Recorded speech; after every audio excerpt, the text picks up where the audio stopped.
మన ప్రభు అయిన యేసుక్రీస్తు యొక్క అతి శ్రేష్టమైన నామములో మీ అందరికీ కూడా సమాధానం కలుగును గాక.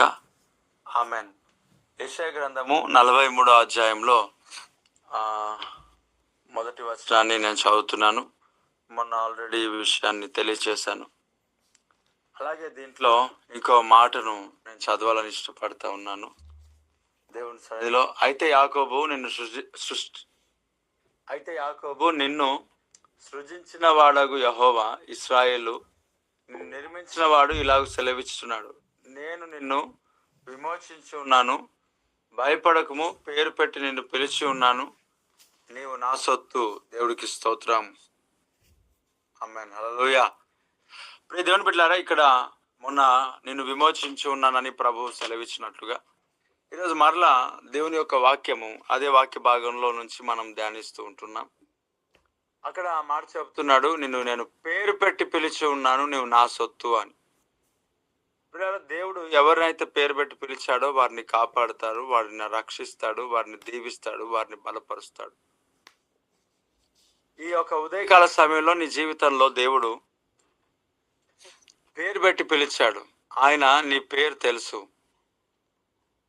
నీతో మాట్లాడేవాడై ఉన్నాడు. ఆయన నిన్ను దర్శించేవాడై ఉన్నాడు, నిన్ను బలపరిచేవాడై ఉన్నాడు.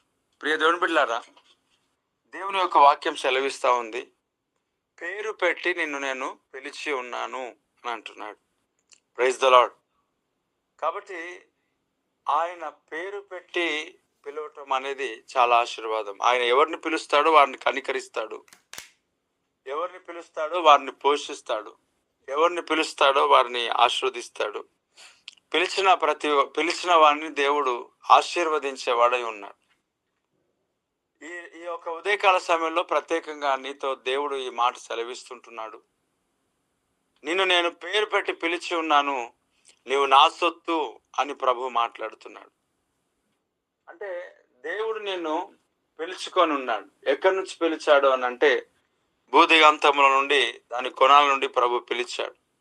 ఎక్కడి నుండి ప్రభు పిలిచాడని అంటే ఐగుప్తులో నుండి పిలిచాడు. ఎక్కడి నుండి ప్రభు నిన్ను పిలిచాడని అంటే పాపము నుండి ప్రభు పిలిచాడు. ఎక్కడి నుండి ప్రభు నిన్ను పిలిచాడని అంటే లోకముల నుండి ప్రభు నిన్ను పిలిచాడు. ఎక్కడి నుండి ప్రభు నిన్ను పిలిచాడని అంటే అపవిత్రతలో నుండి ప్రభు నిన్ను పిలిచాడు. మరి ఇప్పుడు ఏమై ఉన్నావు? దేవుని సొత్తైన జనాంగమై ఉన్నావు, దేవుని సొత్తైన ప్రజవై ఉన్నావు. పాపులలో చేరక ప్రత్యేకములో ఉండుటకు దేవుడు నిన్ను పిలిచి ఉన్నాడు. దేవునికి స్తోత్రం. హల్లెలూయా. నువ్వెవరు అని అంటే దేవుని సొత్తైన జనాంగముగా నువ్వు ఇప్పుడు ఉంటున్నావు. దేవుడు నిన్ను పిలుచుకున్నాడు, దేవుని సొత్తైన జనాంగము నువ్వు. దేవుడు నిన్ను ఏర్పరచుకొని ఉన్నాడు, భయపడకనని వాగ్దానం చేస్తూ ఉన్నాడు. Praise the lord. ఆయన నాకు తెలియజేస్తున్న మాట ఏంటంటే, భయపడకము, నేను నిన్ను పేరు పెట్టి పిలిచి ఉన్నాను, నీవు నా సొత్తు అని ప్రభు మాట్లాడుతూ ఉన్నాడు. పిల్లారా చూడండి, మొట్టమొదట భయపడకూడదు. ఎందుకు భయపడకూడదు అని అంటే దేవుడు మనల్ని పిలిచాడు కాబట్టి. దేవుడు మనల్ని పిలిచి ఆయన సొత్తుగా చేసుకున్నాడు కాబట్టి భయపడాల్సిన అవసరం లేదు. విమోచించి ఉన్నాడు కాబట్టి భయపడాల్సిన అవసరం లేదు. దేవుడు తన సొత్తుగా నిన్ను పిలిచి, ఆయన నిన్ను లోకం నుండి, ఐగుప్తు నుండి ప్రభు నిన్ను పిలిచి దేవుని సొత్తుగా నిన్ను చేసుకొని ఉన్నాడు, దేవుని ప్రజగా నిన్ను చేసుకొని ఉన్నాడు, దేవుని జనాంగముగా నిన్ను చేసుకొని ఉన్నాడు. ఇప్పుడు ఎవరి సొత్తు నువ్వు అనంటే లోకం యొక్క సొత్తు కాదు. నువ్వు విలువ పెట్టి కొనబడిన వ్యక్తివి. నువ్వు విలువ పెట్టి కొనబడిన వ్యక్తివి. అయితే వెండి బంగారాల చేత నువ్వు కొనబడలేదు, నశించిపోయే సువర్ణము చేత నువ్వు కొనబడలేవు. మరి ఎలా కొనబడ్డావనంటే వాక్యం చెప్తా ఉంటుంది, అమూల్యమైన క్రీస్తు యొక్క రక్తము చేత నేను కొనబడి ఉన్నాను. ప్రభు అన్నాడు, యు ఆర్ మైన్, నువ్వు నా సొత్తు. Praise the lord. ప్రియదేవుని బిడ్డలారా, మన సొత్తు అని అంటున్నప్పుడు మన చేతిలో ఉంటుంది కదా, మనం ఎవరికి ఇవ్వడానికి ఇష్టపడం. మనం మన చేతిలో పెట్టుకొని ఉంటాం, మన ఇంటి దగ్గర పెట్టుకొని ఉంటాం, మనతో పాటే ఉండడానికి ప్రయత్నం చేస్తూ ఉంటాం. వేరే వాళ్ళు తీసుకుంటా అంటే ఒప్పుకోం కదా. అలాగున దేవుని సొత్తుగా నువ్వు ఉంటున్నప్పుడు, దేవుని ప్రజగా నువ్వు ఉంటున్నప్పుడు, దేవుని బిడ్డగా నువ్వు ఉంటున్నప్పుడు ఏ శత్రువు నిన్ను ముట్టనీయడు కదా. ఎందుకనంటే దేవుని సొత్తుగా నువ్వు మార్చబడ్డావు, దేవుని హస్తంలో నీవు ఉన్నావు, దేవుని చేతిలో నీవు ఉన్నావు. దేవుని చేతిలో ఉన్న నీకు అపవాది నుండి విడిపించిన ఆ దేవుడు, లోకం నుండి పిలిచిన దేవుడు తన సొత్తుగా నిన్ను చేసుకొని ఉన్నాడు. కాబట్టి తన చేతిలో నువ్వు ఉన్నావు కాబట్టి ఆయన చేతిలో నుండి ఎవడు నిన్ను దొంగలించలేడు, ఎవడు నిన్ను అపహరింపలేడు. ఎందుకనంటే నువ్వు దేవుని యొక్క సొత్తైన జనాంగముగా ఉన్నావు కాబట్టి. ఆయన చేతిలో నుండి నేను తీసుకుంటారా ఎవరైనా? ఆయన యొక్క సన్నిధిలో నుండి నేను ఎవరైనా దొంగిలిస్తారా? ఆయన యొక్క చేతిలో నుండి నేను ఎవరైనా పక్కకు లాగుతారా? అస్సలు కుదరదు. ఎందుకనంటే దేవుడు కదా నేను ఏర్పరచుకుని ఉన్నది, దేవుడు కదా నిన్ను పిలుచుకొని ఉన్నది, దేవుడు కదా నిన్ను ఎన్నుకొని ఉన్నది. ప్రియ దేవుని బిడ్డలారా, దేవుడు నిన్ను పేరు పెట్టి పిలిచి తన సొత్తైన జనాంగముగా ప్రభువు నిన్ను చేసుకొని ఉన్నాడు. తన సొత్తుగా ఉన్నావు కాబట్టి ఏ శత్రువు నిన్ను ముట్టడు, ఏ అపవాది నిన్ను ముట్టడు. దేవుని సొత్తుగా ఉన్నావు కాబట్టి ఏ తెగులు నీ గుడారమును సమీపించదు. వాక్యం సెలవిస్తా ఉన్నది, నిన్ను ముట్టినవాడు నా కనుగుడ్డును ముట్టిన వానితో సమానుడు. అంటే సాతానుడు లేక శత్రువు అపవాది నిన్ను ముట్టలేడు. ఎందుకు ముట్టలేడు అంటే నిన్ను ముడితే దేవుని ముట్టినట్టు కదా, ప్రభుని ముట్టినట్టు కదా. దేవుని బిడ్డలారా, మనము ఒక వస్తువు మనం తీసుకొని కాంపౌండ్ వాళ్ళ లోపల తీసుకొని గేట్ వేసుకున్నాం అనుకోరండి, అదేమవుతుంది పరిస్థితి అని అంటే మన చేతుల్లో ఉంటుంది కదా. మన చేతిలో ఉన్న ఆ ఒక్క వస్తువును మనం వదిలిపెట్టాం, ఎన్నటికీ మనం వదిలిపెట్టాం. ఎందుకనంటే అది మన చేతిలో ఉన్నది కనుక, అది మనది కనుక. ఎవరైనా అనవసరంగా వచ్చి దాన్ని పట్టుకుందామని ప్రయత్నం చేస్తుంటుంటే మనం ఇవ్వం. ఎందుకు ఇవ్వమని అంటే అది మన సొత్తు కదా. ఎవరైనా అడిగితే కూడా మనం ఇవ్వం కదా.